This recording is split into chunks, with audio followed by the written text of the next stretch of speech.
ಪರಿಸರವಿಲ್ಲದೆ ನಮ್ಮ ಜೀವನದಲ್ಲಿ ಏನೇನಿಲ್ಲ.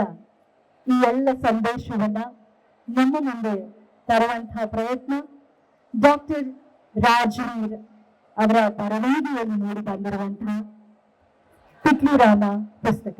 ಇದರ ಬಿಡುಗಡೆ ಇದೀಗ ತಾನೇ ಮಾಡಿಕೊಟ್ಟಿದ್ದಾರೆ.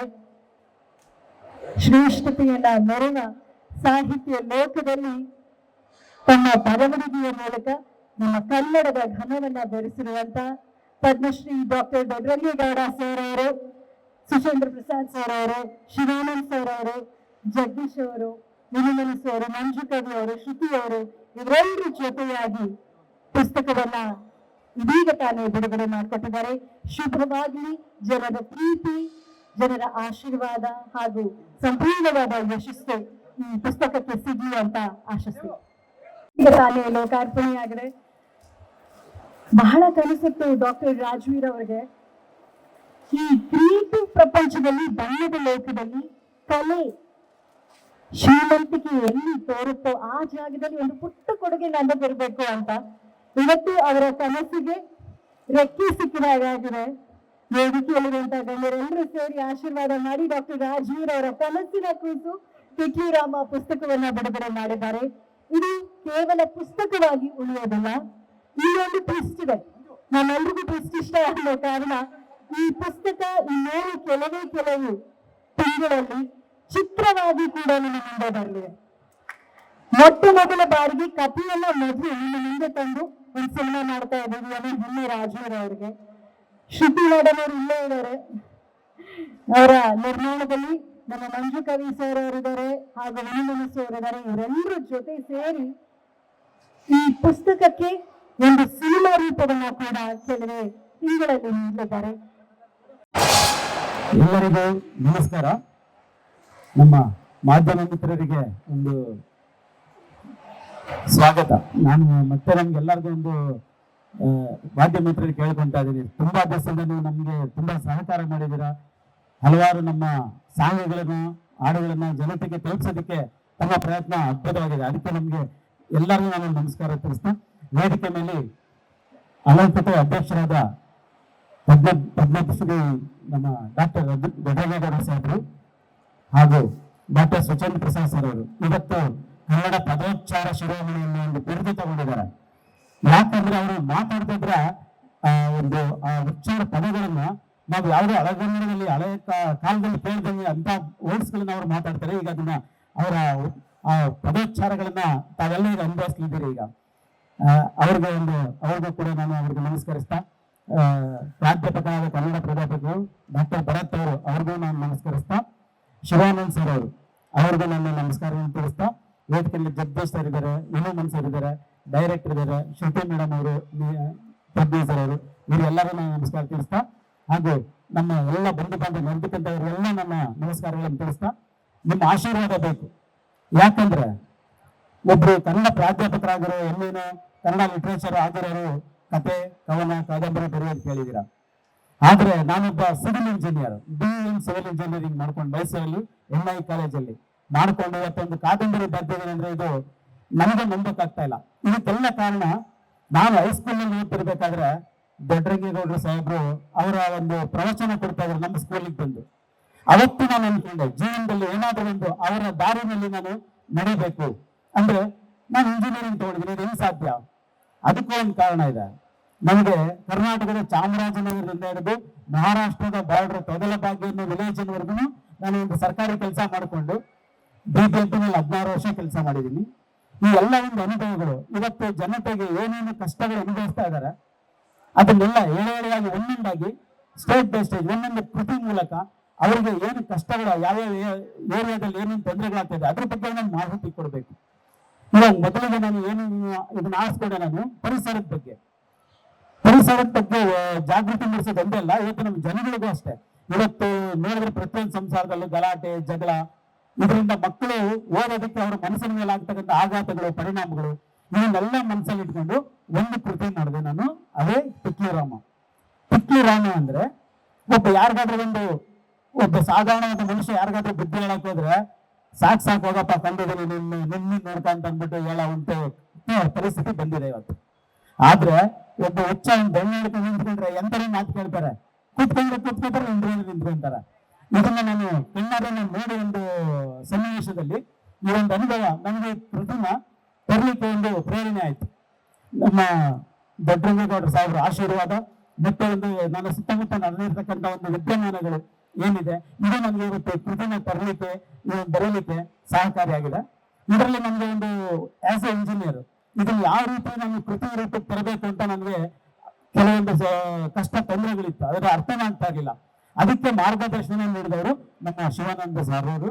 ಅವರ ಆಶೀರ್ವಾದ ಈ ರೀತಿ ಒಂದು ಕೃತಿ ಅಂದ್ರೆ ಈ ರೀತಿ ಬರಬೇಕು, ಆ ರೀತಿ ಮಾಡಿ ಅವರ ಆಶೀರ್ವಾದ ತಗೊಂಡು ಈ ಒಂದು ಕೃತಿನ ರಚನೆ ಮಾಡಿದ್ದೀನಿ. ಒಬ್ಬ ಸಿವಿಲ್ ಇಂಜಿನಿಯರ್ ಆಗಿ ಇದನ್ನೊಂದು ನಾವೆಲ್ ಕಾದಂಬರಿಯನ್ನು ಬರೆದೇ ಹೇಳ್ಕೊಳಕ್ಕೆ ನಮ್ಗೆ ತುಂಬಾ ಹೆಮ್ಮೆ ಆಗುತ್ತೆ. ಇದಕ್ಕೆಲ್ಲ ನಮ್ಮ ದೊಡ್ಡರಂಗೇಗೌಡರ ಸಾಹೇಬರ ಆಶೀರ್ವಾದ, ಸಚಿನ್ ಪ್ರಸಾದ್ ಅವರ ಆಶೀರ್ವಾದ ಹಾಗೂ ಶಿವಾನಂದ ಅವರು ಹಾಗೂ ಎಲ್ಲ ವೇದಿಕೆ ಮೇಲೆ ಎಲ್ಲರ ಆಶೀರ್ವಾದ, ಮುಖ್ಯವಾಗಿ ನಮ್ಮ ಇಡೀ ಸಮಸ್ತ ಕನ್ನಡಿಗರ ಆಶೀರ್ವಾದ ಹೊಂದಿದ್ರೆ ಇದೇ ರೀತಿ ಇನ್ನು ಮುಂದೆ ನಮ್ಮ ಕನ್ನಡ ಜನತೆಗೆ ಅವಶ್ಯಕವಾಗಿರ್ತಕ್ಕಂಥ ಕೆಲವು ಮಾಹಿತಿಗಳನ್ನ ಒಂದಿಗೆ ಇನ್ನೂ ಹಲವಾರು ಕಾದಂಬರಿಗಳನ್ನ ರಚನೆ ಮಾಡೋದಕ್ಕೆ ನಾನು ಪ್ರಯತ್ನ ಪಡ್ತೀನಿ. ನಿಮ್ಮೆಲ್ಲರ ಆಶೀರ್ವಾದ ಇರಲಿ. ಮಾಧ್ಯಮ ಮಿತ್ರರು ಇದನ್ನೆಲ್ಲ ಕನ್ನಡಿಗರಿಗೆ ತಲುಪಿಸೋದಕ್ಕೆ ನಿಮ್ಮೆಲ್ಲರ ಸಹಕಾರ ಆಶೀರ್ವಾದ ನನ್ಗಿರ್ಲಿ ಅಂತ ಕೇಳ್ತಾ ಇವತ್ತು ನನ್ನ ಮಾತು ಆಡ್ಲಿಕ್ಕೆ ಅವಕಾಶ ಕೊಡಿದ ಎಲ್ಲರಿಗೂ ನಮಸ್ಕಾರ. ಜೈ ಹಿಂದ್, ಜೈ ಕರ್ನಾಟಕ. Thank you madam. ಒಂದು ಸುಂದರವಾದಂಥ ಸಂಜೆ. ಈ ಹೊತ್ತು ವಿನೂತನ ಕಾದಂಬರಿಯಾಗಿರ್ತಕ್ಕಂಥ ತಿಕ್ಲ ರಾಮ ಅನಾವರಣ ಆಗಿದೆ. ನಾನಿದರ ಹಸ್ತಪ್ರತಿಯನ್ನು ಓದಿದ್ದೇನೆ. ತನ್ಮುಖಾಂತರವಾಗಿ 4 ಮಾತನ್ನ ಬರೆಯುವ ಪ್ರಯತ್ನ ಮಾಡಿದ್ದೇನೆ. ಮಂಜು ಕವಿ ಬಂದು ಇಂಥ ಒಂದು ಕಾರ್ಯಕ್ಕೆ ತಾವು ಬರಬೇಕು ಅಂದಾಗ ಬಹಳ ಸಂತೋಷ ಆಯಿತು. ಈ ಕಾದಂಬರಿಯನ್ನು ಬರೆದಂಥವರು ಡಾಕ್ಟರ್ ನಟರಾಜ್, ವೃತ್ತಿಯಲ್ಲಿ ಇಂಜಿನಿಯರ್. ವಾಸ್ತವವಾಗಿ ಇದೊಂದು ಪರಿಸರ ಪ್ರೇಮದ ಕತೆ. ಗ್ರಾಮೀಣ ಪರಿಸರವೇ ಇಲ್ಲಿ ಪ್ರಧಾನ. ಹಳ್ಳಿ ಕಡೆ ಭಾಷೆಯನ್ನ ಈ ಕಾದಂಬರಿಯಲ್ಲಿ ನೀವು ನೋಡೋಕೆ ಸಾಧ್ಯ. ಆ ಗ್ರಾಮೀಣ ನುಡಿಗಟ್ಟು ಇಲ್ಲಿಯ ಪ್ರತಿ ಪುಟದಲ್ಲೂ ಕೂಡ ಎರಕ ಹೊಯ್ಯಲಾಗಿದೆ.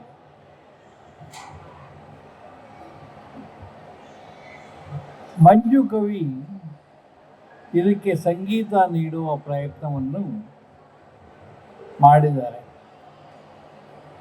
ಯಾವ್ಯಾವುದೋ ದೇಶ ನೋಡೋ ಬದಲು ನಮ್ಮ ದೇಶ ನೋಡು ಅನ್ನುವ ಒಂದು ಹಾಡಿದೆ. ಆ ಹಾಡು ನಿಜವಾಗಿಯೂ ಕೂಡ ಇಷ್ಟ ಆಗುತ್ತೆ, ಕನ್ನಡಿಗರಿಗೆ ಇಷ್ಟ ಆಗುತ್ತೆ. ಲೋಕನೆಲ್ಲ ನೋಡ್ತೇವೆ, ಲೋಕನೆಲ್ಲ ಗೆಲ್ತೇವೆ, ಆದರೆ ವಾಸ್ತವವಾಗಿ ನಮ್ಮೂರಿನ ಬಗ್ಗೆ ಸರಿಯಾದ ತಿಳುವಳಿಕೆ ಇರೋದಿಲ್ಲ. ಅಂಥ ತಿಳುವಳಿಕೆಯನ್ನು ನೀಡುವಂತಹ ಈ ತಿಕ್ಲ ರಾಮ ಒಂದು ಅಪರೂಪದ ವ್ಯಕ್ತಿತ್ವ ಅಂತ ಹೇಳಿ ನನಗನ್ಸುತ್ತೆ.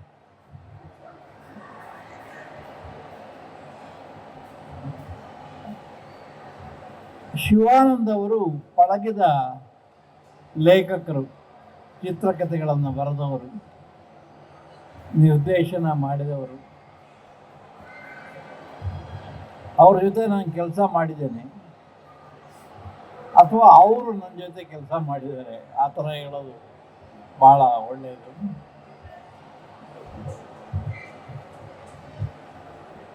ಈ ಹೊತ್ತು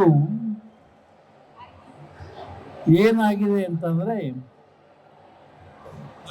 ಎಷ್ಟೆಷ್ಟೋ ಬರಹಗಾರರು ಕನ್ನಡ ಸಾರಸ್ವತ ಲೋಕಕ್ಕೆ ಪ್ರವೇಶ ಮಾಡಿದ್ದಾರೆ. ನಾನು ಮತ್ತು ನೀವು ತುಂಬ ಹೆಗ್ಗಳಿಕೆಯಿಂದ ಹೇಳ್ಕೊಳ್ಬಹುದಾದದ್ದು, ಕನ್ನಡ ಸಾಹಿತ್ಯ ಲೋಕ ಇವತ್ತು ಕೆಲವು ವಿಶಿಷ್ಟ ದನಿಗಳನ್ನು ಕೊಟ್ಟಿದೆ, ಬರಹಗಳನ್ನು ಕೊಟ್ಟಿದೆ, ಸೃಜನಶೀಲ ಕಾದಂಬರಿಗಳನ್ನು ಕೊಟ್ಟಿದೆ. ರಾಷ್ಟ್ರೀಯ ಮಾರುಕಟ್ಟೆಯಲ್ಲಿ ಮತ್ತು ಅಂತಾರಾಷ್ಟ್ರೀಯ ಸಂದರ್ಭಗಳಲ್ಲಿ ಕನ್ನಡ ಇವತ್ತು ಎಷ್ಟೊಂದು ಬೆಳಕಿಗೆ ಬಂದಿದೆ ಅಂದರೆ, ಸಂವಿಧಾನದಲ್ಲಿ ಹೇಳುವ ಎಲ್ಲ ಭಾಷೆಗಳಿಗೂ ಮಿಗಿಲು ನಮ್ಮ ಕನ್ನಡ ಸುಸ್ಥಿತಿಯಲ್ಲಿದೆ, ರಾರಾಜಿಸ್ತಾ ಇದೆ, ಹೆಗ್ಗಳಿಕೆಗೆ ಪಾತ್ರ ಆಗಿದೆ. ಇತ್ಯಾತ್ಮಕವಾದಂಥ ದೃಷ್ಟಿಕೋನ ಇಲ್ಲಿದೆ.